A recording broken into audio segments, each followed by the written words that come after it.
Fala, filhotes, estão vivos? No vídeo de agora nós vamos falar um pouquinho sobre a história em Voltaire e sobre o próprio Voltaire. Bora lá? A palavra história pode às vezes causar confusão, pois designa em princípio duas coisas bastante diferentes. Podemos nos referir à história como sendo o processo histórico, isto é, a realidade social que se transforma ao longo do tempo, mas podemos usar esse termo também como referência ou com referência a um campo de investigação que toma por objeto essa mesma realidade social, com suas mudanças e permanências. Ou seja, a mesma palavra designa um objeto de estudo, as sociedades humanas do tempo, e o estudo desse objeto, a pesquisa e a escrita da história. Ambos os sentidos interessam a filosofia. Inclusive tem a filosofia da história, né? Muitas vezes eles se misturam.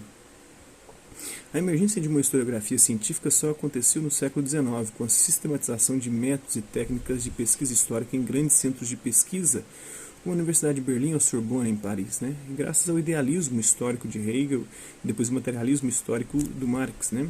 Depois vão ter outros desdobramentos, outras formas, outras teorias historiográficas, né? Essa sistematização, contudo, só pôde ocorrer porque contou com elementos de crítica histórica que já vinham sendo desenvolvidos desde a antiguidade, culminando com o pensamento de Voltaire. Ao escrever sobre a Guerra do Peloponeso, um conflito entre duas ligas de cidades-estados gregas lideradas por Atenas e Esparta, o historiador grego Tucídides, que viveu entre 460 e 400 a.C., reuniu depoimentos de atenienses que geralmente contavam os acontecimentos de um ponto de vista favorável a Atenas, e de espartanos que favoreciam a imagem de Esparta na guerra. Como ele buscava fatos e não opiniões, submeteu esses relatos a uma crítica severa. Esse mesmo espírito crítico inspirou os eruditos renascentistas.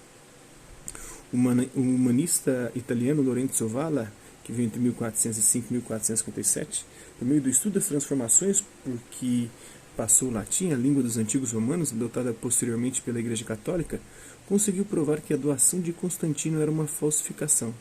A doação de Constantino é um texto atribuído ao imperador Constantino, que governou o Império Romano entre os anos 306 e 337. De acordo com esse documento, o imperador teria outorgado ao Papa e seus sucessores uma série de privilégios. Valla, porém, identificou no texto palavras que não existiam ainda no século VI e que só foram incorporadas ao latim séculos depois. Provou assim que a doação de Constantino era um documento forjado no século VIII ou XI com o objetivo de justificar a autoridade da igreja em relação ao poder dos reis. E aí fudeu, né? A igreja foi perdendo sua força e prestígio. Na imagem abaixo vê-se o imperador Constantino fazendo a doação ao Papa Silvestre I do documento que concedia a ele e a seus sucessores uma série de privilégios, regalias, terras. A doação do imperador Constantino a fresco do século XIII, dimensões não disponíveis. Essa preocupação de Tucídides, Valla e vários outros pensadores do passado com o rigor da pesquisa histórica também inspirou o filósofo iluminista Voltaire no século XVIII. Voltaire é um dos principais representantes do iluminismo, um importante movimento intelectual europeu de valorização da razão e da autonomia humanas e de crítica às superstições e às relações de dependência herdadas da época medieval. Assim como os Tucídides e Valla, Voltaire considerava imprescindível que o historiador empreendesse um exame crítico de suas fontes, sabendo separar os fatos das opiniões subjetivas. Para Voltaire, o maior inimigo da história é a fábula, isto é, o discurso ficcional. A história é o relato dos fatos dados como verdadeiros, ao contrário da fábula, que é o relato dos fatos dados como falsos. A sua filosofia da história, né?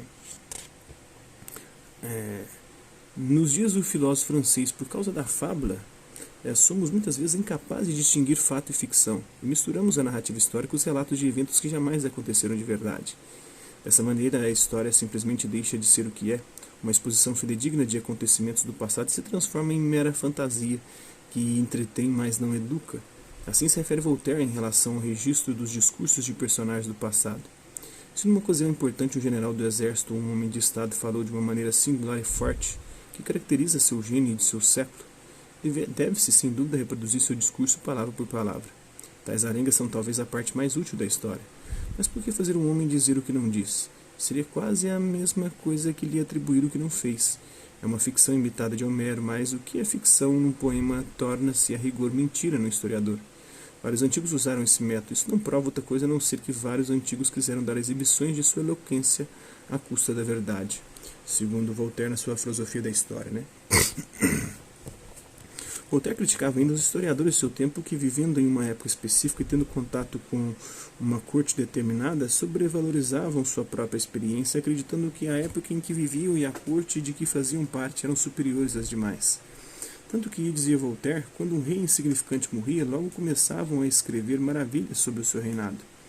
A história, para Voltaire, não pode nem deve se confundir com bajulação, sob o risco de perder seu sentido mais importante, a instrução moral. Para esse pensador, a história não se limita à recuperação de tudo o que aconteceu no passado, pois o passado está repleto de informações inúteis ou de curiosidades que estimulam a maledicência, que não trazem vantagens reais aos leitores do presente. Nessa perspectiva, a história só se ocupa de personagens virtuosos, cujos exemplos devem ser imitados, ou insensatos, cujos exemplos devem ser evitados. O resto pode ser esquecido. Então, François-Marie Arouet, que viveu de 1694 a 1778, mais conhecido pelo pseudônimo de Voltaire, nasceu em Paris, França, e se tornou um dos mais importantes pensadores do Iluminismo, o movimento intelectual europeu do século XVIII que questionava as autoridades tradicionais e acreditava no aprimoramento da humanidade por meio do desenvolvimento da razão. Depois de ser preso 2 vezes por suas atitudes e escritos irreverentes, Voltaire exilou-se na Inglaterra, onde permaneceu entre 1726 e 1728.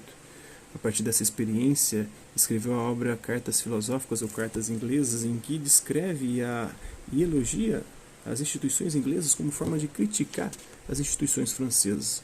Publicou inúmeros livros, entre eles contos, romances, peças de teatro e obras de história.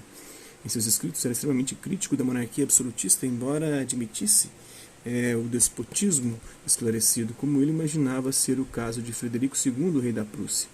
Além disso, tecia duras críticas ao clero. Uma de suas principais causas era a defesa da tolerância, embora se possa dizer que, paradoxalmente, ele era intolerante com os intolerantes. Essa ideia de exemplaridade moral é identificada em 2 biografias que Voltaire escreveu.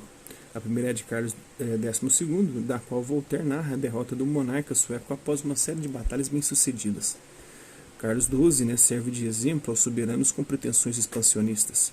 Se ele, com toda a sua astúcia, coragem e recurso, foi derrotado, o que dizer dos demais monarcas, que contam, na maioria das vezes, com pontos a menos a seu favor? A figura do rei derrotado serve então para dissuadir os soberanos da atividade guerreira, para que possam se dedicar a atividades mais construtivas.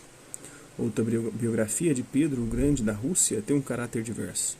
Apesar de reconhecer em Pedro um soberano autoritário, Voltaire o elogia porque trouxe a civilização a um país atrasado. A Rússia, sob seu domínio, avançou muito no campo da ciência e das artes. Isso já é suficiente para indicá-lo como modelo de virtude e exemplo a ser imitado. Além de ocupar-se com a questão do conhecimento histórico, Voltaire procurava interpretar a história como um processo. Em primeiro lugar, via com bons olhos o avanço da civilização e dos costumes. O desenvolvimento da ciência e das artes era para ele o sinal mais claro de que uma civilização tinha chegado ao seu auge. Contudo, não concebia o progresso da humanidade em uma trajetória contínua e constante.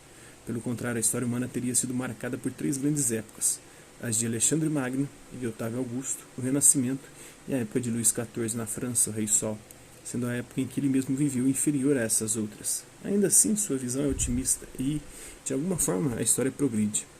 A noção de progresso foi retomada de modo mais decidido por outros pensadores. O filósofo francês Marie-Jean Antoine Nicolas de Caritá, que veio entre 1743 e 1794, mais conhecido como Marquês de Condorcet, acreditava que o desenvolvimento da ciência e da técnica era acompanhado por um progresso moral do gênero humano. O filósofo alemão Georg Wilhelm Friedrich Hegel, que viveu de 1770 a 1831, concebia a história como uma progressiva concretização da liberdade. Nas sociedades despóticas do Antigo Oriente, só os déspotas eram livres. Nas polis gregas, apenas alguns eram livres. Mas na sociedade moderna, a Revolução Francesa prometia trazer a liberdade a todos. Todos são iguais perante a lei e ninguém pode escravizar ninguém.